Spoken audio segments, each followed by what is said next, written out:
And welcome back to our Scrapbooker to Cardmaker series. I'd like to share with you some cards that I've made using my scrapbooking supplies. There are no stamps involved in making these cards. There are tons of things that you can do using your scrapbooking supplies. In later videos we're going to get into stamping and see how you might bring that into scrapbooking and card making. But for now, let's look at some opportunities just to use the scrapbook supplies. This is a card I shared on my blog a few weeks ago for Valentine's Day. It's simply a piece of designer paper and then some punched hearts using the medium heart punch, available at Stampin' Up, Paper Tray Ink, maybe available in some of the craft stores. And then I've just attached twine around with some buttons. So these are common things that we often have for our scrapbook pages, and I've just applied them to a card. I did ink the edges of the hearts, but that's certainly optional. You could do the same kind of card with some flowers if you had a flower punch. Okay. This card, I used rub-ons and for the border, and then I used the cricket for the butterfly. The rub-ons were actually from a 12-inch long border, and I just cut it in half and applied it to each side. So that's one way you can kind of stretch the use of a border rub-on or a border sticker on your cards. The middle, of course, is a piece of ledger paper, which I use a lot on my scrapbook pages, and I always have a little scrap left. And then I did the little butterfly, I cut that out of the cricket. So the cricket's just a gem for all kinds of ideas that you can use and on your cards, as well as any other type of die cutter. A rub-on for the sentiment, and then I just manually put in the little dots there. Okay.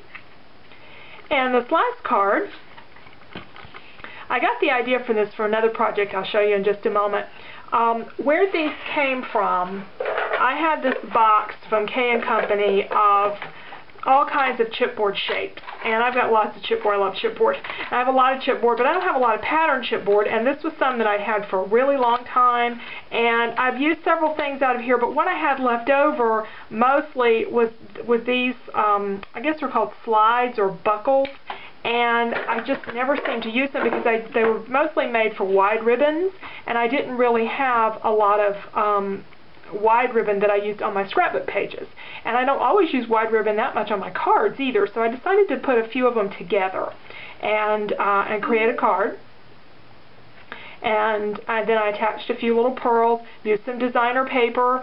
Took me, after I decided what ribbon I was going to use, it took me probably less than 60 seconds to find the rest of the supplies for this card. So, and then just a couple of minutes to put it together, and it was a really fast card. And the other project that I did use these on, I'll share with you. It's not a card, but it's not a scrapbook page either. I did this little decorative box that allowed me to stretch my supplies a little bit more, and used a bunch of those little buckles or slides with ribbons in a different kind of arrangement, wound through some of them and not through some of them, with some butterfly stickers and rhinestones glued on. And this slides out. Then I have when I push this out, then I have different sections. This was actually a box that contained soap, and when I was about to throw it away, I thought that would make a really cute gift box. So I'm going to put some different supplies in here and give this to a friend for her birthday. So anyway, there are some different projects using scrapbooking supplies, but using them for something besides scrapbook pages. So thank you for joining me, and next time we're going to start in talking about some stamping, and I'll share with you how I got from being a scrapbooker to a card maker and a stamper all in one, and some things that I learned that worked well, and some lessons I learned kind of the hard way about what to buy and what not to buy in stamping and scrapbooking, at least the things that worked for me. So thank you for joining me today, and I hope to see you next time.